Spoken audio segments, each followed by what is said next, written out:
Do you have a suggestion for a Rockstar Impact Podcast guest? Go to impactpodcast.com and just click Be a Guest to recommend someone today. This edition of the Impact Podcast is brought to you by ERI. ERI has a mission to protect people, the planet, and your privacy, and is the largest fully integrated IT and electronics asset disposition provider and cybersecurity-focused hardware destruction company in the United States, and maybe even the world. For more information on how ERI can help your business properly dispose of outdated electronic hardware devices, please visit eridirect.com. This episode of the Impact Podcast is brought to you by Closed Loop Partners. Closed Loop Partners is a leading circular economy investor in the United States with an extensive network of Fortune 500 corporate investors, family offices, institutional investors, industry experts, and impact partners. Closed Loop's platform spans the arc of capital from venture capital to private equity, bridging gaps and fostering synergies to scale the circular economy. To find Closed Loop Partners, please go to www.closedlooppartners.com.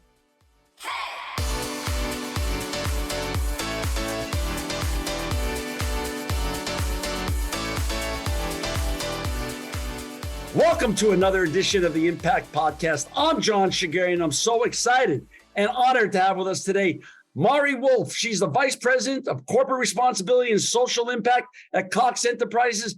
Welcome to the show, Maury.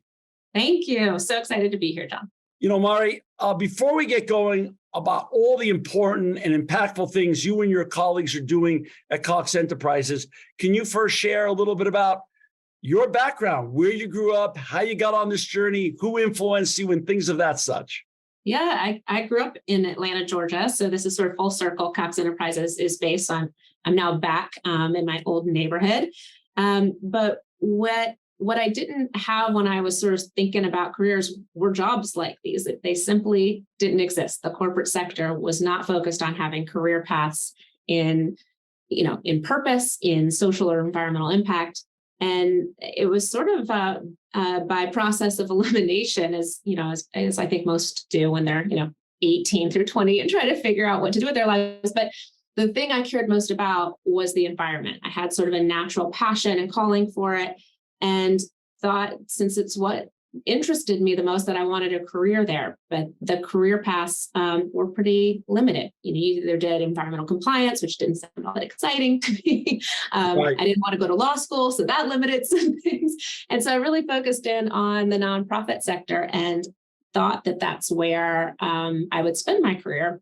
And I always tell sort of people starting out in their careers what a great opportunity the nonprofit sector is, because they're so scrappy. You get to have an opportunity to do all sorts of functions in the organization. You do things you probably aren't particularly qualified for, which was the case for me. But you really get a lot of opportunity to grow and sort of test yourself. And I landed at an organization called the U.S. Green Building Council, which still exists. They do LEED certification. And I was working on the requirements for both the certification side, but really specialized in retail spaces, and was also working with them on how do you scale the program? How do you take this certification and help really bring it to like a chain restaurant or to a retail space that is largely similar city by city? And so long story short, what it meant is that I was working with a lot of big brands, and the contacts I had at each of those they didn't have the titles that we now have, but they were really the first movers in this space. So they realized that they could link a business need by having a return on investment through energy or water or waste savings in a building with an environmental passion. And so they were really driving the big brands of the world to think about how to build and design their physical spaces with lower impact on the environment. And they were selling it by having a business case, a return on investment. And so as we were working together, I got to sort of see some of the inside inner workings of these big companies. And I got really excited about it. I thought I might be able to have a bigger impact working from the inside out than, always trying to knock down the door. So I quickly threw myself back into business school to sort of fill out some of the skill set that I thought I might need on the corporate side, and landed from there, and just sort of lots of good luck moments. Landed at Coke doing environmental work, and then at IHG, Intercontinental Hotel Group, and now here at Cox Enterprises. First of all, two amazing brands you cut your teeth at. Let's just say that Coca-Cola and Intercont. I'm huge fans of both. How many years ago did you join Cox? Cox, coming on 6 years ago, I joined Cox, and we always laugh because it's such a good place to work. People never leave. So I think I'm still at like my guppy stage of being at Cox, and now pushing 6 years.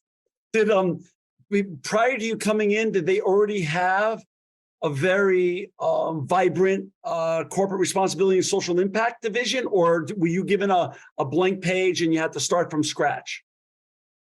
Yeah, what's really interesting about Cox, so we are a private company. We're a family-owned business. Our fourth generation now it's now running the company. So Alex Taylor, our CEO, is the fourth family member at the helm, and we're about to celebrate our 125th year. So we have a really long history, and I smile when you hear so many companies talk about environmental sustainability, social responsibility, community impact being part of their DNA, because at a family company, that really means something very, very specific and very real for them.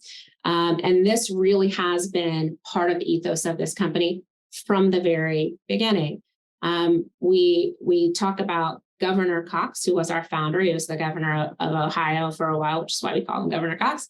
And he actually, in his will, called out that he wanted to make sure that his family and the company took care of its people and took care of its community. So this has been just an ongoing philosophy of how this business should run, straight from the family. So the language has changed. We didn't call it CSR, the acronym SOUP that we now live in didn't exist. But I think the principles of taking care of the community, taking care of your employees, taking care of the environment were very central to how the family thought about how to manage their business. So in that sense, I really had the gift of coming into this very long legacy and very genuine history to build from. What I was asked to do was to pull out a blank sheet of paper, though, and think about how do you take all those component parts that have been so strong and so critical to the value system and reimagine them in a way for the next, right now, 10 years, but hopefully much longer, so that we continue to innovate that space in keeping with the market and in thinking about how to have even greater impact. For our listeners and viewers who've just joined us, we've got Maury Wolfe with us today. She's the Vice President of Corporate Responsibility and Social Impact at Cox Enterprises. To find Maury and her colleagues and all the impactful and important work they're doing, please go to www.coxenterprises.com. Maury, you just brought up the alphabet soup of sustainability. And since you are truly a sustainability clean tech OG that has seen the evolution of this soup. I mean, when I started the show and when I started my recycling company, there was no such thing as a chief sustainability officer. The iPhone wasn't even out yet. Inconvenient Truth wasn't out yet. And now we've seen this fantastic, with fits and starts, though, like everything else that's becomes really important in a culture and society. We've seen this rise of sustainability, which has now taken on this shift from the linear circular economy, the rise of ESG, the planet positive, and all sorts of others, like you said, CSR. With regards to Cox's sustainability priorities, take from that alphabet soup and explain to our listeners and viewers, please, how do you strata them? What are you truly focused on at Cox in terms of order of importance and things that you want to accomplish with your colleagues at Cox to make the biggest impact? Yeah. So at Cox, and I think this is true for a lot of companies that have been playing in this space for a long time, or for the newcomers who understand now that environmental and social impact provides a long-term business value. Right. What I think is true for all of us in that world is that The language may change, the acronyms may have their heyday and change, Right. but the core of the work will stay the same. Because if you are a company who has learned and understood the value of this long-term strategic thinking, whether you're thinking about it as business resiliency over the long term, whether you're thinking about it as building up strong communities for better customers, however you're framing that return on investment back to your business, I think the core projects and the core impact work will continue. And so that's really core to Cox. We think long term because we're a family company. We're able to think very generationally. It's a wonderful place to be for my line of work. We have a couple of core focus areas. One is on environmental sustainability, and actually in 2007. We launched what we call our Cox Conserves goals, and those are our environmental sustainability ambitions. And those are to be zero waste by next year. So we've got a ticking clock to hit that target. Wow. And to be carbon and water neutral by 2034. And so that's really been driving a lot of our environmental momentum. What's exciting for us in that space is while we keep our eye on the prize for those goals, what we learned is that we really believe the future of business is also in clean tech. So we have been making major investments in acquisitions of new companies that are also part of the clean technology space. So we're taking what was, a reduction in environmental impact and a reduction of our own operations and laddering on top of that an investment in new business. On the other side of the house, the place where my team spends a majority of the time, we launched in 2020 a social impact goal. And as I said, we have this long history of community impact, of philanthropy, but we didn't have a target or a measurement focus around how we wanted to think about that. So after actually several years of work and alignment around the business, we landed on what we call our social impact goal, which is to empower 34 million people to live more prosperous lives by 2034. So we're pretty laser focused on how we work towards our momentum in hitting that 34 million target. So let's go. Wait, I want to unpack this for a second. Yeah. So you bring up a good point about, first of all, let's go back to private company versus public. I get to have all sorts of guests on who sit in your role or some in that nexus of type of role that work for publicly traded companies and some for private companies like yours. So it's fascinating what you just said, though. Private companies get to think long term, so you're not having to worry about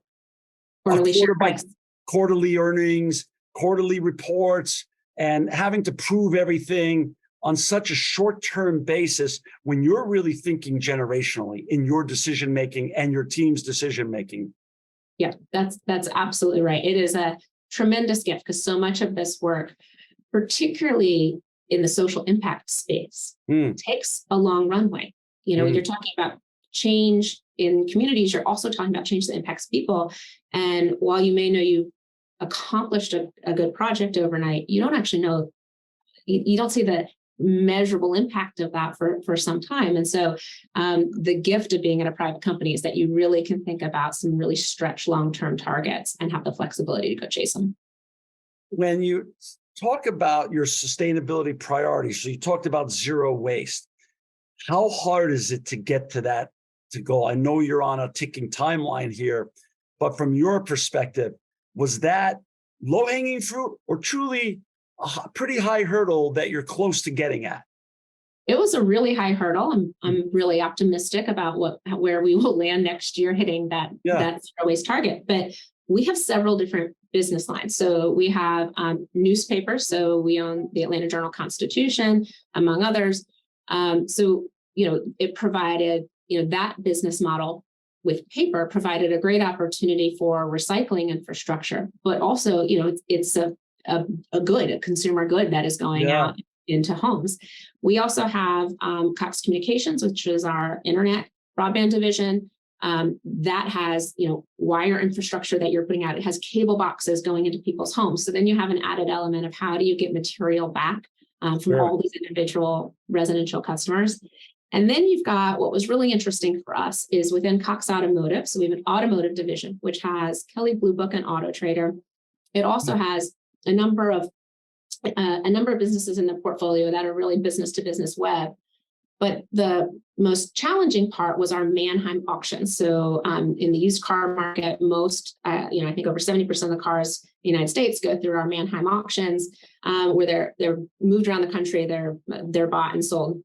They have to be cleaned up first. And so all those cars get cleaned up on our property. We end up with all of this waste, whether it's old bumpers or old tires or a trunk full of who knows what.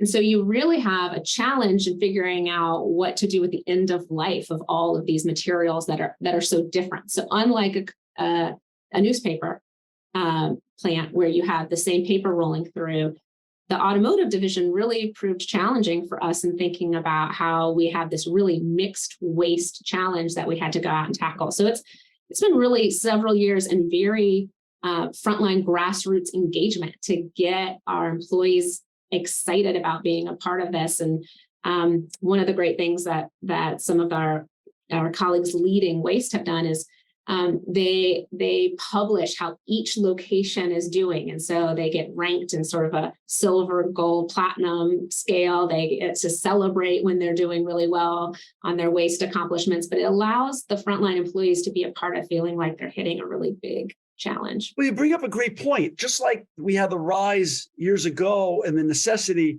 for chief procurement officers or director of procurements, do you now have a director of diversion who then manages all your locations and grades all them and keeps them sort of this, inner circle tribe of competitors that sort of in a friendly way compete against each other to trade best practices, but also get the diversion rates down to hopefully zero? We absolutely do. I mean, it's amazing. We now have a team of sort of waste professionals Wow. to help all of our different businesses understand how to tackle these issues and to make sure that when we're getting rid of the waste, we're doing it in the most responsible way. It can really vary municipality by municipality. And so we want to be able to make sure when we celebrate next year that we also can pass an audit, that we know what happened to the trash, and we don't end up in a state of accidental greenwashing. When you talk about your carbon neutrality goals by, you said 2034, right? What's that road look like, and how difficult is that road? Is green energy one of the options? Is carbon credits another option? Where are you focusing the evolution of your decarbonization goals? Yeah. So nothing is off the table. That's great. But we certainly are prioritizing really getting our own operational footprint in order first. Driving down as much carbon out of our processes, out of the four walls of any of our businesses as our top priority. Then moving into some of the other spaces where we have invested in some virtual purchase power agreements. We've invested in sort of bulk solar farms where we've helped build them, really trying to make sure then that we focus on expanding the market to renewables rather than just jumping towards buying RECs. For us, the carbon credit and REC market is probably our last step. We'd really like to focus first on expansion of the renewable market first. And so we had some pretty serious investments there. I think one of the interesting things we still are challenged with, and we hope the market adjusts a bit in the future, is that as we invest in new clean tech businesses, our footprint increases, of course. We're adding new businesses on. And so we take on the environmental impacts of that business. But the net result for the world around us is actually for the good, for an environmental benefit. So where we have not really seen the market shift is how do you calculate that piece of it? How do you look when you're doing your carbon footprint? How do you think about the net benefit to society while you take on sort of the impact of an increased carbon footprint on your own balance sheet? It's been an interesting place to play in. Maury, I'm so glad you brought that up because I'm walking that high wire myself right now. We recycle at our company almost 20 million pounds of electronics every month. There's a massive carbon offset that comes with that because it's much more eco-friendly to recycle every type of metal, everything that comes out of electronics, it's so much more eco-friendly to recycle them to mine them from virgin ore. So aren't we supposed to, in our mind, aren't we supposed to earn credits for all those offsets we create? But meanwhile, the bigger we get, more locations and more volume, more man hours and labor hours, et cetera, and more operational hours creates a bigger carbon footprint for ourselves. So that's a fascinating, I don't think the marketplace has figured out yet how to reconcile those competing but complementary factors as well yet, but I think that day is to come, but it's a fascinating point. Let's go back to your point about innovation and investing. How do you and your team, do you have a whole capital markets team underneath you and underneath other executives that are hunting or searching or receiving incoming inquiries about your investments in the clean tech space? And how do you strata those opportunities and innovations and decide which ones are the right ones for you to be investing in? We are a business that really grows by acquisition. We have a long history in that space. And so there is actually a separate team that looks at all of our M&A strategy and investment opportunities. Many of which are in clean tech, some fall in other sort of market and thesis areas. But there is actually a clean tech division that sits within Cox Enterprises to look at various different opportunities. One that we've made a lot of investment in is controlled environmental agriculture. So we've invested in a couple of companies there. Bright Farms and Moochie are our two biggest plays, where we really can see some great environmental benefit by these controlled environmental buildings allow us to grow, healthy leafy greens with no pesticides, with reduced transportation across the country. You're able to put them much closer to urban centers. So there's a lot of environmental benefit, health benefit from the reduction of pesticides. And so we really see that as one of the sort of marquee places that we're going to invest in clean tech. But it's new for us. I mean, to be now in farming right. is a new space for the company. So it's great. There's a dedicated team really running that shop. And I had no idea that you were involved, that you were in the automobile industry till you brought up that whole issue. I mean, so, I think of Cox and I think of cables and I think of all the IT and everything that you do and all the infrastructure work, but I don't think of all the unbelievable ancillary businesses that your company has gotten themselves involved with. It's fascinating. Talk a little bit about your Cox Conserves program. I know that's very important and impactful, and I'd love you to share what Cox Conserves does and what the mission is. Yeah.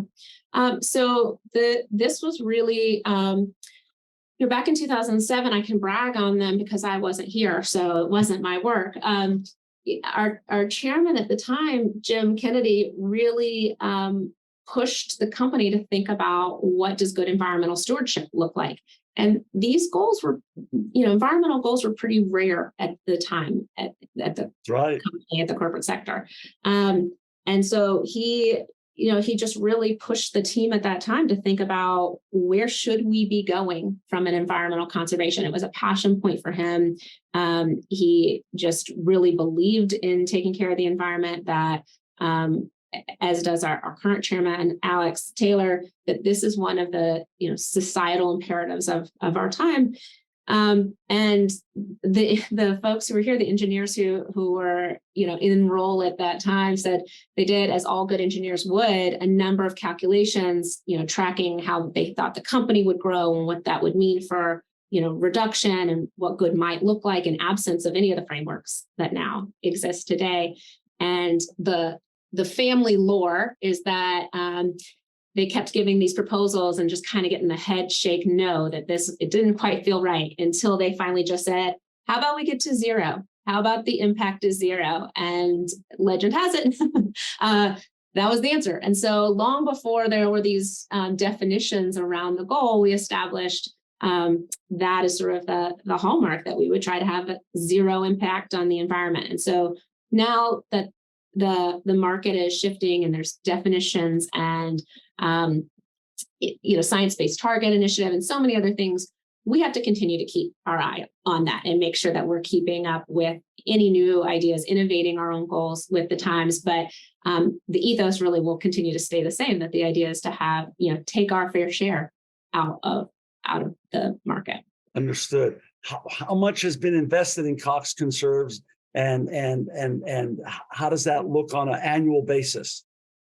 Yeah, it'll fluctuate annually, but we've invested over 140 million in sustainability and conservation projects. So we feel like we're on track to meet these really aggressive targets. And if I can shift a little bit, I think that really great momentum allowed us some of the room to set the social impact goal. And so to have now this sort of sister goal around empowering 34 million people to live more prosperous lives by 2034, we now have, parallel paths around two of our major principles and our purpose values coming to fruition all in 2034. And that sounds like a random number, I know, for anybody who doesn't work here, but 2034 is actually our growth target year. So we have business growth objectives to hit in 2034. So it's actually very intentional to then marry our environmental and social targets so that as our business grows, we do not lose sight of the kind of steward we want to be in the community and environmental space. If you've just joined us, we've got Maury Wolfe with us today, the Vice President of Corporate Responsibility and Social Impact at Cox Enterprises. To find Maury and her colleagues and all the impactful work they're doing at Cox Enterprises, please go to www.coxenterprises.com. You talk about the social impact goal of 34 million people, helping them improve their lives by 2034. Explain the algorithm and metrics around what you believe is a successful program by the time we get to 2034 of what improving their lives really means. I'm fascinated to understand from you and your team's perspective, what does that really mean in terms of improvement? Yep. So we spent a lot of time thinking about this because we also don't want to define what good looks like for somebody else, right? That's going to look different between you and me and what our personal aspirations are. So the way we think about it is about removing barriers and removing obstacles that are holding somebody back. So we actually often talk to our colleagues that we see our role here is our goal is that no barrier should hold anyone back from greatness. And that if we can help remove some of the obstacles, we can allow people the freedom to go pursue their version of prosperity. Now, that can also mean, where we play in that space could mean a lot of different things. And one of the things that we have learned, and I believe, is that each company can be most successful in the social and environmental space if they really play to their strengths, if they leverage the skill set that the company has to really focus on programs where they can have an outsized impact, either because they have either from like a risk aversion or because they have the skills and they know how to really impact a lot of change. And so we spent a lot of time thinking about where our business has those strengths so that we could focus our efforts in key areas of impact. And so we actually have 6 of them. We have focus on technology access, lifelong education, employment skills, social equity, environmental sustainability, of course, because we talked about our investment there, and good health. And so when we think about barrier removal, we really focus in those 6 pathways. We call them our pathways to 34. And that's allowed also our teams to think about where to innovate, how to leverage the tools and resources that each of our colleagues has in their individual role to really make a difference in the community. And that's allowed us to have a greater impact. You asked about methodology, and that's been an interesting space because unlike carbon accounting, how you measure social impact does not have science. There's no like gap accounting principles for us to lean on. So we also have spent a lot of time with a couple of groups, some advisors from EY and some other consultancies, as well as an outfit that we partnered with called True Impact, that really has helped us both set up the framework for how we would quantify our impact, as well as measuring all of the work that we do with community partners. So True Impact is really interesting. They take all of our in-kind donations to a community partner. They take the board work, the volunteerism, the cash donations, and they track them all the way through that partner to the outcomes for the nonprofit's constituents, so that we're able to know how our program raised the scores in math and science for girls at Girls Inc. How many kids at Boys and Girls Club had access to innovation centers that we provided for them. So we're really able to start measuring the impact of our programs, which has allowed us to track our progress to 34 by 34. That's wonderful. When you think about impact and you think about sustainability, is there an annual report that Cox puts out every year, wrapping it all up into one report that then is published, and your constituents, clients, and others out there can see all the important and great work that you and your colleagues are focused on a daily and yearly basis? Yeah, we put out an impact. We call it our impact report, which tells all of our great stories in these spaces, but it also covers comprehensively our inclusion, diversity, and equity programs. It covers our employment practices. So it tells the story of environmental and social impact, as well as our clearinghouse for all ESG reporting. Yeah. What's interesting is that, because we're private, we don't have a 10K. So this is really voluntary for us, but we feel like it helps provide the authenticity to the market that we're going to report in line with public companies, so that we can be compared apples to apples, and hopefully shine some light on what we think is a leadership position. Maury, we talked earlier about private versus public companies. You worked for public companies before in this. Explain your own experience of long-term planning versus the pressure of analysts in Wall Street and investors and institutional investors and things of that such. Is it more fun where you're working now, even though you worked for tremendous and great brands before? So none of that has nothing to do with this part of the discussion. It just from a day-to-day and quarter-to-quarter and year-to-year work basis. Is this where the fun's at a privately held company compared to a publicly traded company? Well, the answer is, of course, yes. But I do think, there is a real distinction, and it's just a different challenge. One really isn't better or worse, but, right. At public, you really have to find the magic around what projects can you get done that meet that quarterly shareholder requirement. So in some ways, it will allow a faster return because you'll get an answer and you can move on. But it does limit the opportunity. Unless you have a very special leader, it limits the opportunity for that long-term thinking. And in this line of work, as we talked about earlier, and it's certainly true for the environmental side, and even more so, I think, on the social impact side, it is a long-term plan. So being at a private company allows you to take some really big bets about who we want to be, what kind of company we want to be a decade from now. And of course, you got to deliver some ongoing successes along the way, but you may not know that you're going to get all of the way there for quite some time. So it's nice. I'll just say personally, it's nice to be able to stretch a different part of my brain and thinking about what kind of projects we want to go chase. I didn't want to leave out the fact that we were just talking about your social impact report, your annual social impact report. I assume those live on your website, so people can find them, read them, and enjoy them. You had the foresight, prescience, whatever we want to call it, to choose a career path that had a huge future and upside, besides a huge impactful importance to the world around us.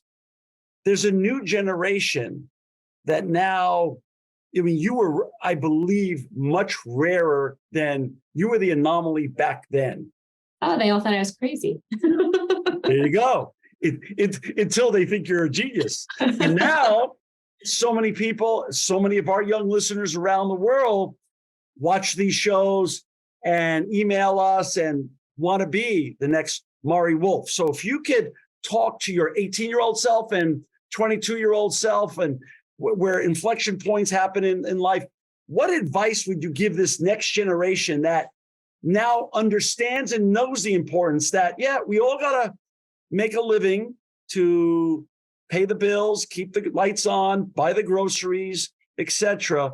But they actually also now want to make a living, but also make the world a better place and make a difference. How do you counsel the next generation behind you to be ready for these kind of roles and important roles that you have? Yeah. First, I'm just so glad that they are there. I mean, we are not going to get this done in our generation of work. So I'm so glad that there's somebody who's going to take the reins and do a better job and have sort of more foresight and wherewithal about it. So I'm grateful that there's someone sort of pushing us to not get complacent along the way. What I would say is I'm typically everybody's HR worst nightmare, because I think what you're supposed to say is, be a generalist and take the opportunities as they present themselves to you. And that was just not my path. I was a bit stubborn about really wanting to have a career path that squarely fit in my values and my what drove my purpose. And I think that, for me in the long run, that has worked out. But what that means for me is that every day I wake up and I am really comfortable and excited about the work, even on the hard days, because there's a North Star for me about it that gets you through the downs that anybody has in any career. So my advice would be to stick with that. You're right. We all have to sort of pay the bills, but to really know what values you want to help drive in the world will help you find a company with similar values.